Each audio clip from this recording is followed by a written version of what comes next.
Good day everyone, it is Caitlin and today we are making some more doll outerwear.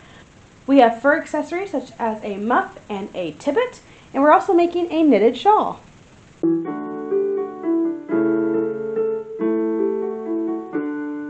Alright, so welcome. We are going to be working on some doll bits today, specifically some fur and maybe some knitted stuff as well. Alright, so I have here some black rabbit fur that is left over from another project. I have quite a bit of it actually. And I think what I need, goes that way, is something that is 2 inches wide plus my seam allowance. So let's say 2.5 inches wide.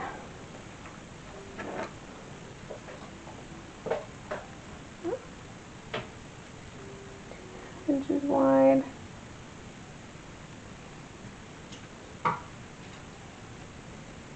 Okay. And I think 3 inches long, but I probably want to cut off a little bit of this. So let's just say 3.5 really. So let's cut it 5 inches and I'll cut it down in just a second. Now I found this with working with leather before, or working with fur before, if you use an X-Acto knife and just barely cut through the leather, not even all the way, and then kind of pull it the rest of the way, you get very little fur bits. So what I do need to do is make sure this is the 3.5 inches. Let's make it a little bit longer. Let's make it 4 inches. See how that works. Alright, so I need something basically the same size for the silk. And I just found some gray silk in my stash. 4 inches by 2.5. Okay. So anything that's basically the same thing. Good, that's basically 4 inches.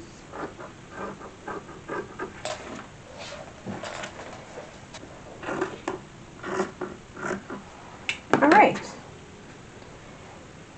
Now you gotta remember how this works. Because there's a way to do it.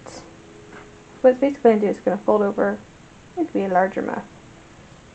And it's going to fold over and look basically like that. It's going to be a nice, for the doll, it's going to be a large muff. I was afraid if I got anything smaller, it was going to be hard to sew on. So, okay, if I remember correctly, yes, okay. Oh, I forgot that this really doesn't have seam allowances because we're sewing. That's right. Okay. Let's cut this down just a little bit. Cut a little bit too much into that one. We'll cut it a little bit off this way.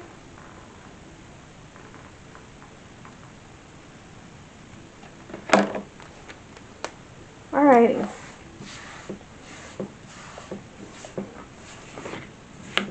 Okay. So now it's going to be, yeah, that's a better size, I think, for the doll. And she just needs to be able to stick her hands through there.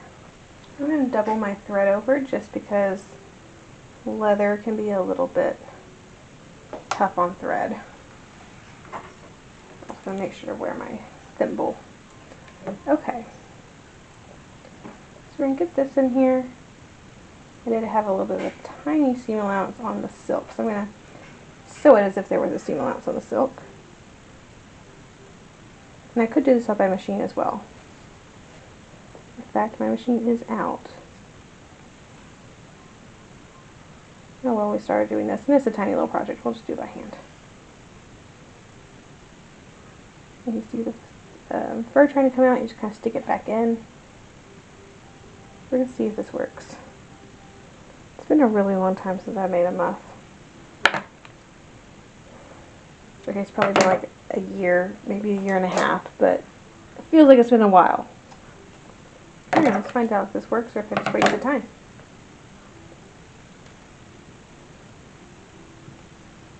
I'm going to stick it inside out.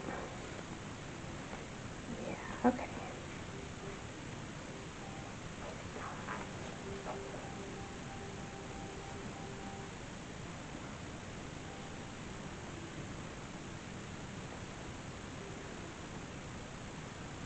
So we're going to sew the silk together very quickly.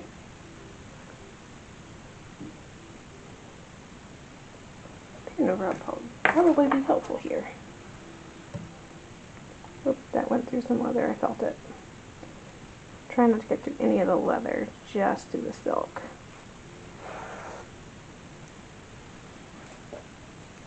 Now we're going to whip that together.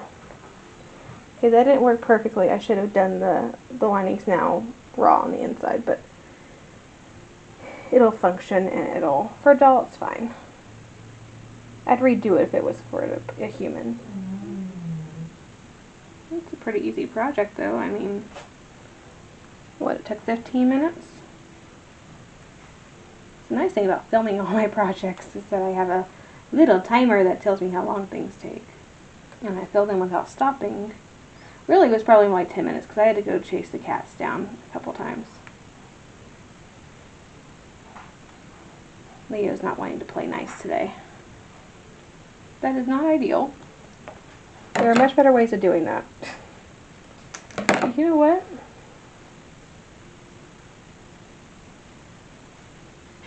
There's a muff. Tiny little doll muff. It's like just so floofy. Okay. We are going to make her a pelerine too, which I'm going to use her bodice pattern to kind of draft that. Get some paper.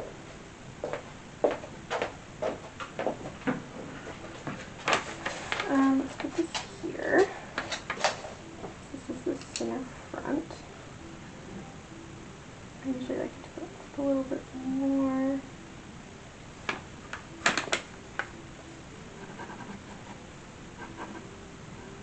Okay.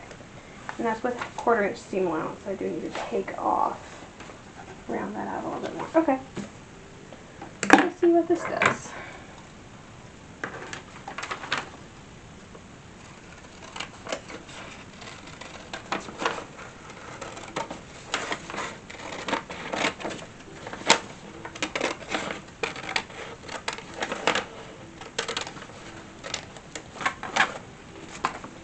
Now, if I was doing this for a person, I would do this in 2 pieces because you'd want the fur to, okay, we probably still should do that. Okay. I remember to add seam allowance here. Okay. This is front. This is back. This needs to be on the fold. Okay.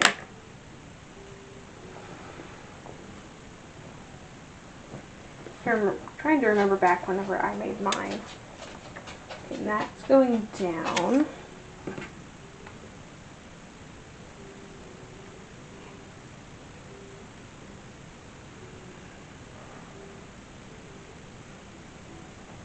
Okay. Do that again because I need to do it this way. That'll work.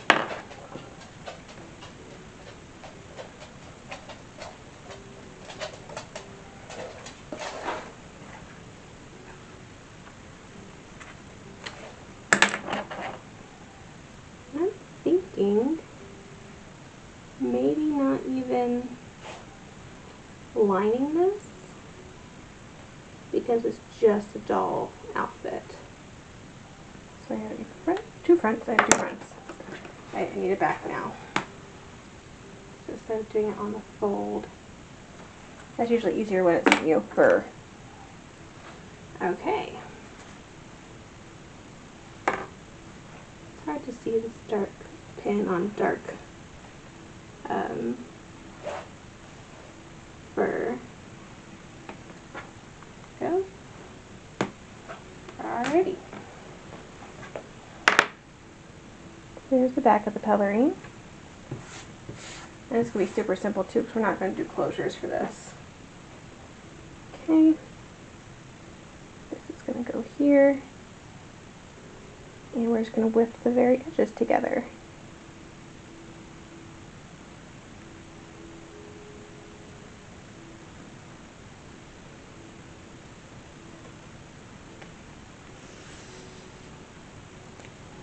Now I have that bit.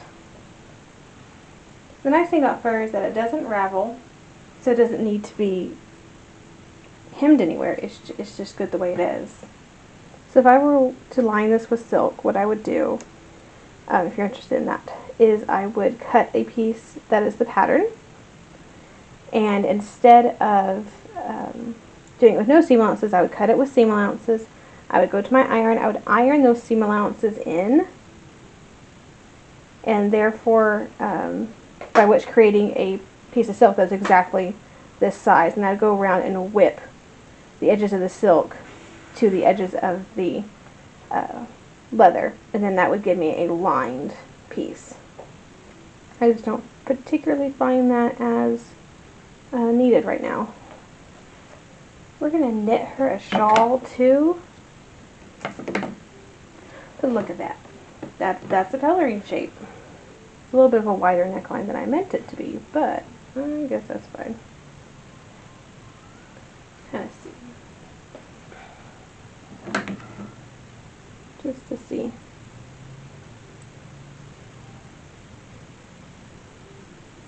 Oh, that fits her perfectly though. Look at that. Oh, that is perfect and gorgeous. Okay. Brilliant. Alright. Of course, now there's going to be fur all over her white dress. We're going to get her in her wool dress before we do the ending part of all this. Alright, for the knitted shawl, I have some Knit Picks palette here, which is just a wool yarn. And I'm using, I have no idea what size needles these are. These are very tiny needles. So I cast on 2 stitches, and I am currently trying to increase at the beginning of each row. And if that makes it go too wide too fast, then we will go back and do it for 3 rows.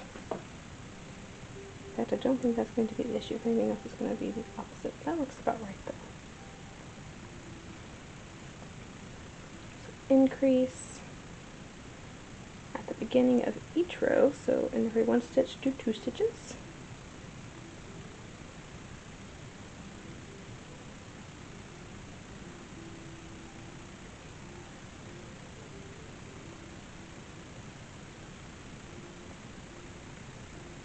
This isn't necessarily a period pattern, it's just going to get me a triangular shawl, very simple triangular shawl. I think we're going to do a different color fringe. I'm liking that so far. I'm thinking that's going to be about what I want it to look like. So I'm just going to continue doing this, increasing at the beginning of every row. And what I think I want is the sides. Let me think. My knitted shawl that I made for my size, if I remember correctly, the straight sides were probably about a yard, which is roughly half my height. So if we go by the same math, actually a little bit more than half my height, but we'll go with half my height. That's the straight side, not the diagonal side. That's on a non-knitted shawl. I call this a diagonal side, even though these are technically diagonal, because when you look at a wool shawl, these would be the ones on the straight grain, this would be one on the bias. And so in my brain, these are straight sides, because, shawl logic. So on the straight sides, the sides that connect to the corner, if she is 18 inches, then about half her height would be 9 inches. So if I can get maybe these sides to be approximately 9 inches, I think that would be the size that we want. That's going to be the formula I'm going with, which half of the height of the doll.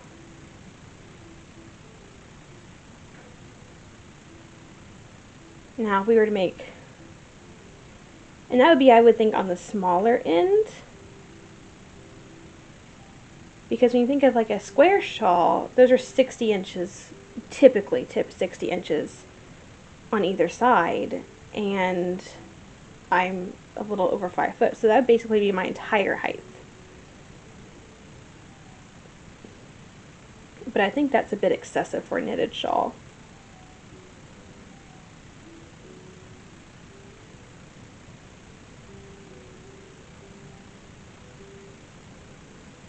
I am liking that. We're about a little over an inch. About an inch. Yeah, maybe about one row past an inch already. So it's going to take a bit longer than, doing that, because of course I'm increasing every row. So it's going to be 1 stitch longer every row to knit. But I'm liking this so far. Alright, so I have been working on it, and I think it's about the right size. So the straight edges, what I'm calling the straight edges anyway, is about 9 inches. So I'm trying to cast off now. Oops. Which I know there's probably a way to cast off using just the needles, but I have not been able to figure that out. And I've been knitting for almost 20 years. So, this is how I cast off.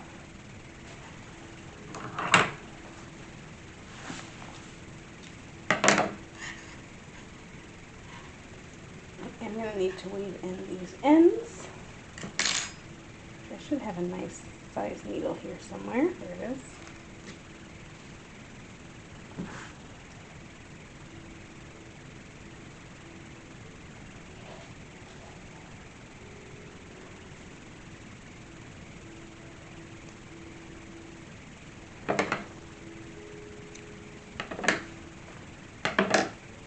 And now I think I'm going to put in some fringe.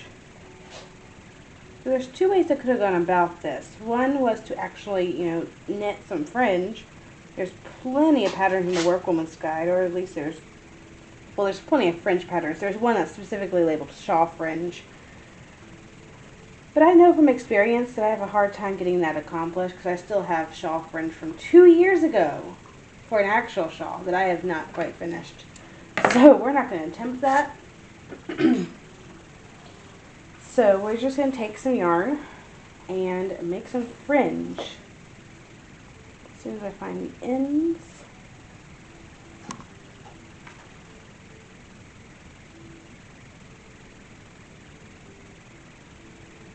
I'm trying to figure out the easiest way to do this. If I wanted fringe that was about 1 inch long, I wanted to double it. I think let's try cutting it 4 inches and see where this gets me. And I can cut that down to 1 inch in a little bit. Yeah, let's cut these 4-inch inches.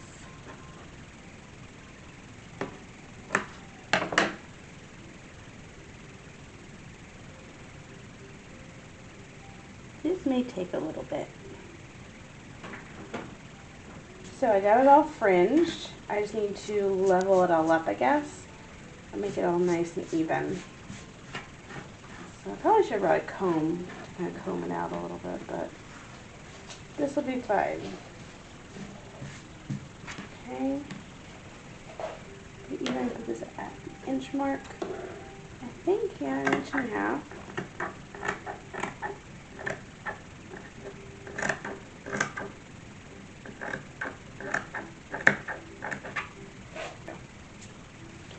And it's in the same way, so just kind of make it all straight and even as possible. Probably would have been a good idea to brush this out.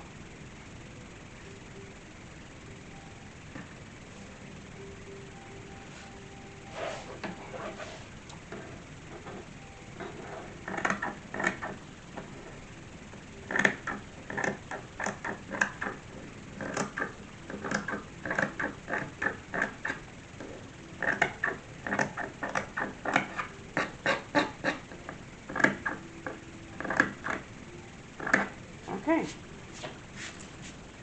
so there we have a fringed shawl. So I guess we can go ahead and get out the doll and the other stuff we made, all the fur stuff, and try it on her. Alright, here she is. I put her in her silk dress and her winter hood that we made. So let's go ahead and try some things on her. We have our little pelerine mantle tippet. lots of words. It's basically the same thing. And we're just going to stick this underneath.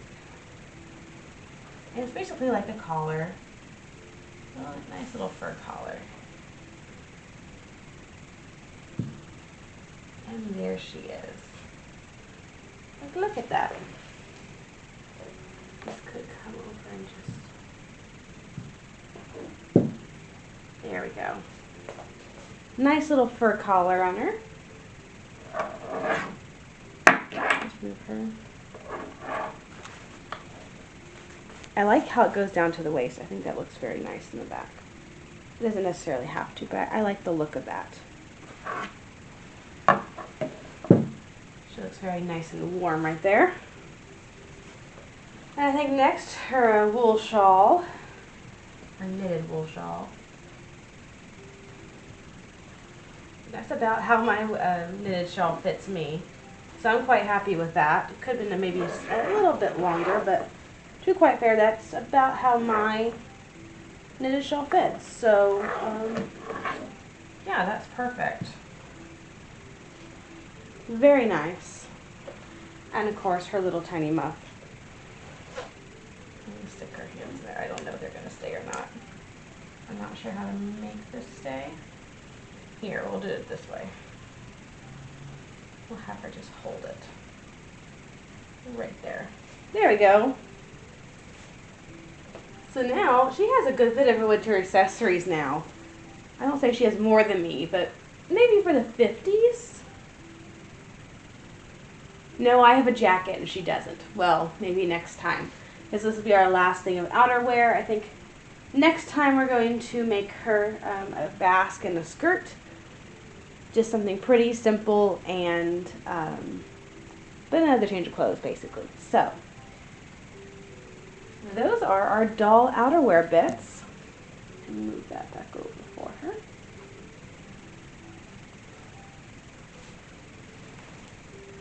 I think she's quite a nicely dressed little doll, and that should keep her very warm. I am going to a event at the end of the month. It's November for me. It's actually for November for you too. I forgot that this is coming out later this month.